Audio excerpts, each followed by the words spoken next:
19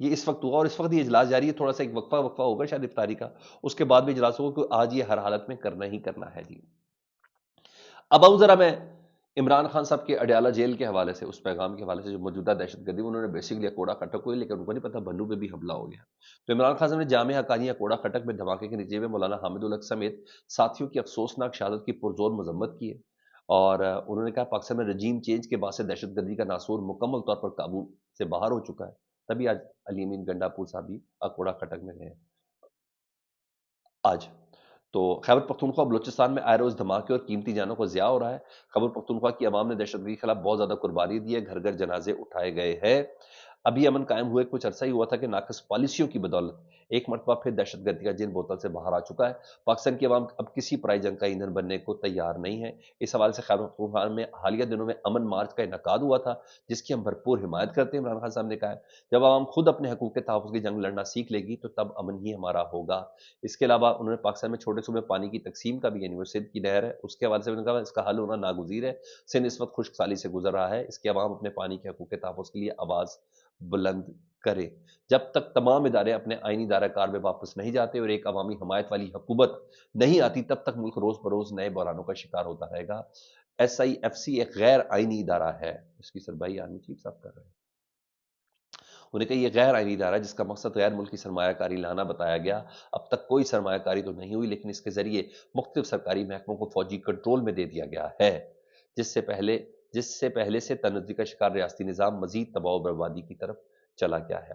اور سر اور اس تفصیل کو بھی میں آپ کے سامنے رکھ دیتا ہوں نا، جس تفصیل کی بنا پر آج بہت زیادہ شور ہے کہ جی امریکہ نے پاکستان کے ساتھ نا بڑا تہنیت کا اظہار کر دیا، ڈونلڈ ٹرمپ صاحب نے شکریہ کیا پاکستان نے کہ دہشت گرد کو گیا جی۔ اس دہشت گرد کا نام ہے سر محمد شریف اللہ عرف جعفر، یہ افغان شہری ہے، محمد شریف اللہ جعفر، جو ماسٹر مائنڈ ہے کابل ایئرپورٹ پر دھماکوں کا جی۔ افغان دہشت گرد محمد شریف اللہ جعفر کو سیکیورٹی ذرائع بتا رہے ہیں کہ بلوچستان میں پاک افغان بارڈر کے ملحقہ علاقے سے گرفتار کیا گیا۔ افغان دہشت گرد شریف اللہ کو گرفتار کرنے کے لیے پاکستانی سیکیورٹی اور انٹیلیجنس فورسز نے متعدد مشکل انٹیلیجنس بیسڈ آپریشن کیے۔ داعش سرغنہ ہے یہ محمد شریف اللہ، جس کا تعلق افغانستان سے ہے۔ 2021 میں ہونے والے کابل ایئرپورٹ پر حملوں کا یہ ماسٹر مائنڈ تھا اور غیر ملکی انٹیلیجنس ایجنسیوں کا ہائی ویلیو یہ ٹارگٹ تھا، جس کو امریکہ کے حوالے کیا جا رہا ہے یا راستے میں یا جو کچھ بھی ہے۔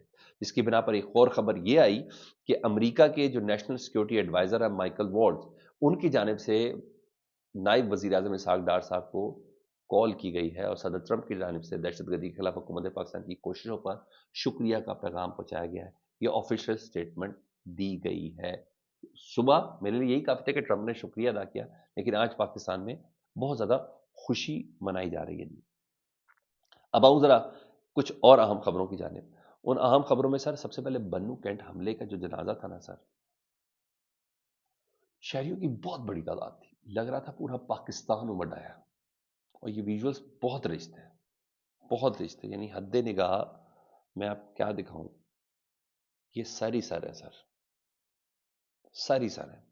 تو میں نے کہا یہ اگر خبر آپ تک نہیں پہنچائی تو یہ مظلوم ہے سر، ان کے جنازے پہ اس طرح لوگ آئیں گے ہی آئیں گے۔ تو بہرحال آج کوڑا کھٹک پہنچے علی امین گنڈا پور صاحب عمران خان صاحب کی ہدایت پر۔ ادھر ایک خبر بنی مگر وہ اتنی امپورٹنٹ نہیں تھی، لیکن اس کو بہت زیادہ امپورٹنس دی جا رہی ہے کہ جی سلمان اکرم راجہ اور عمر ایوب صاحب نا آج پریس کانفرنس کر رہے تھے، جس پر عمر ایوب صاحب نے حکومت کی کارکردگی اور یہ معیشت کے حوالے سے بتائے باری باتیں بتائی۔ تو سلمان اکرم راجہ صاحب سے ایک صحافی نے سوال کیا، انہوں نے کہا آپ کو جو ووٹ ملا ہے وہ عمران خان صاحب کی رہائی کے ملا ہے، رہائی کی حکمت عملی کیا ہے؟ تو سلمان راجہ صاحب نے اس کا جواب میں کہا یہ سوال بذات خود ایک شرمگیز سوال ہے، پھر وہ ریلائز ہوا کہ بس غلط بات بولی ہے۔ میں نے کہا میں معذرت چاہتا ہوں، میں نے غلط استعمال کیا، لیکن آپ یہ بتائیں کیا ہم تمام جتنی بھی کوششیں کر رہے ہیں وہ عمران خان صاحب کی رہائی کے لیے، ہماری ایک ایک سانس جو کوشش کری ہے عمران خان صاحب کی رہائی کے لیے، کیا ہم اڈیالہ جیل کی دیوار توڑ دیں؟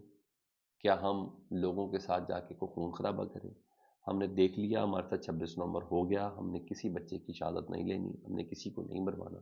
ہم تمام اس موقع پر جب پاکستان میں ہم تمام کوششیں کر رہے ہیں، احتجاج کرنے کی اجازت نہیں دی جا رہی، عدالتوں کے اندر آپ کو پتہ عدالتیں کمپرومائز ہو چکی ہیں مکمل طور پر، لیکن ہماری ایک ایک جو کوشش ہے، چاہے ہم بجٹ سے متعلق بات کرتے ہیں، چاہے ہم ملک میں ایڈمنسٹریشن سے متعلق بات کرتے ہیں، چاہے دہشت گردی کے حوالے سے بات کرتے ہیں، چاہے ان کی معاشی کارکردگی کے حوالے سے بات ہے، ان تمام کا مقصد صرف اور صرف عمران خان صاحب کی رہائی ہے. تو اس کو غلط پورٹرے کیا جا رہا تھا کہ انہوں نے بہرحال انہوں نے کہا کہ کیا کر رہے ہیں آپ لوگ, صحافی نے کہا. تو انہوں نے کہا ہم یہ جو سب کر رہے ہیں, اگر آپ یہ کہہ رہے ہیں کہ ہم طاقت کا استعمال کر کے کوئی گھیراؤ کر کے کوئی جیل توڑ دے, انہوں نے کہا یہ عمدہ بات نہیں ہے, یہ ایسے نہیں ہو سکتا. ایک خبر اور جو میں نے آپ کے ساتھ شیئر کرنی تھی, اور وہ خبر میری نظر میں بہت زیادہ امپورٹنٹ ہے, اور اس پہ اگر بات کر لی جائے تو سب سے زیادہ مناسب ہے. سر, آپ کو پتہ ہے ابھی حالیہ جو کابینہ ہے اس میں پرویز خٹک صاحب کی جو کچھ شامل کیا گیا نا, اس سے پوری نون لیگ میں بہت بہت تکلیف, بہت اذیت ہے. یعنی آپ اس سے اندازہ لگا لیں, آج تک کسی نے مبارکباد ہی نہیں دی پرویز خٹک کو کہ یار تم مشیر بن گئے ہو. یعنی اس کو خود بھی پتا ہے کہ مجھے کسی نے کہا کہ لا کے بٹھا دیا, جس طرح مجھے اون چودھری کے لیے بٹھایا گیا ہے, جس طرح علیم خان صاحب کو بٹھایا گیا ہے. تو میری تو کوئی ویسے حیثیت کہ ابھی تک پرویز خٹک صاحب کو کسی نے مبارکباد نہیں دی. تو ایک صاحب بہت زیادہ آواز بلند کر رہے تھے, اور ان کا نام تھا کے پی کے سے جو تھے, انتظار ولی صاحب. اور انہوں نے, اختیار ولی صاحب, انہوں نے اچھی خاصی اس پر آواز بلند کی ہوئی تھی. انہوں نے کہا میں تو اس بندے کی عزت ہی نہیں کرتا, اس نے میرے لیڈر کو گالیاں دی, اس نے اس کی بیٹیوں کو گالیاں دی, اس نے یہ سب کیا, یہ سب کیا. تو بہت زیادہ آواز بلند کر رہے تھے. تو اختیار ولی صاحب کو آج وزیر اعظم نے بلایا, اور اختیار ولی صاحب سے ان کی ملاقات ہوئی ہے. جو اعلامیہ جاری ہوا سن لیں, ملک کی سیاسی مجموعی سیاسی صورتحال پر تبادلہ خیال ہوا جی. وزیر اعظم کے اختیار ولی کو صبح خیبر پختونخوا میں پارٹی معاملات کے حوالے سے عوامی رابطہ مہم مزید بہتر بنانے کی ہدایت کی ہے. ان کو بلایا, اچھی بات ہے, ایک سیاسی ورکر کو بلایا گیا, کیونکہ تسلی کو بہت ہی جذباتی اختیار ولی صاحب نون لیگ کے حوالے سے. بہرحال ان کو بلایا گیا تو صحیح ہے. ادھر 60 صفحات پر جو مشتمل مریم نواز صاحبہ کی جو 26 تاریخ کو جو مہم تھی نا, 26 فروری کو سرکاری پیسے سے تمام اخبارات میں مریم نواز کا 60 صفحات کا اشتہار جاری ہوا تھا. اس پہ آج اپوزیشن لیڈر جو ہے پنجاب, احمد خان بچر صاحب, وہ ہائی کورٹ پہنچ گئے جی. انہوں نے سزا کی ہے کہ سرکاری پیسے سے تشہیر کو غیر قانونی قرار دیا جائے, سرکاری پیسے مریم نواز کی تمام تشہیری مہم کو روکا جائے. یہاں یہ چیز ہے. ایک اور آج اسمبلی کے اندر, سوری ہماری کابینہ کے اندر ایک اور صاحب انڈل جو ہے, معروف بزنس مین ہارون اختر خان صاحب, وزیر اعظم شہباز شریف صاحب کی کابینہ میں شامل ہو گئے ہیں. معروف صنعت کار ہارون اختر خان کو بطور وزیر اعظم کے معاون خصوصی تعینات کیا گیا ہے. کیبنٹ سیکرٹری نے ہارون اختر خان کی تعیناتی کا نوٹیفیکیشن جاری کیا ہے. ہارون اختر سابق وفاقی وزیر ہمایوں اختر صاحب نے گزشتہ میں فیصل آباد میں NF-97 سے الیکشن لڑا تھا.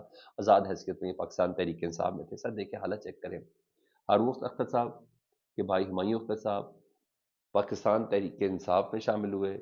اب یہ دیکھیں نا, یہ کون لوگ ہیں, ان کو کیا ہے, یہ ویسے پیپسی کے مالک ہیں, پاکستان پیپسی کے. ان کو موجودہ حکومت میں شہباز شریف صاحب نے رکھا, اور ہارون اختر صاحب کے کہتے ہیں مسلم لیگ نون کے گزشتہ دور حکومت میں بطور معاون خصوصی کام کیا, ان کے دائر میں ٹیکس کلیکشن پہ کام کیا. انشاءاللہ وزیر اعظم شہباز شریف کی توقعات کے مطابق ان کی امیدوں پر پورا کرنے کی کوشش کروں گا. اچھا سر, یہ کہہ رہے ہیں ہمارا یہ ضیاء الحق صاحب کی باقیات ہیں, اعجاز الحق بھی ادھر ہی اکوموڈیٹ ہے, اور ہارون اختر صاحب بھی ادھر ہی اکوموڈیٹ ہے.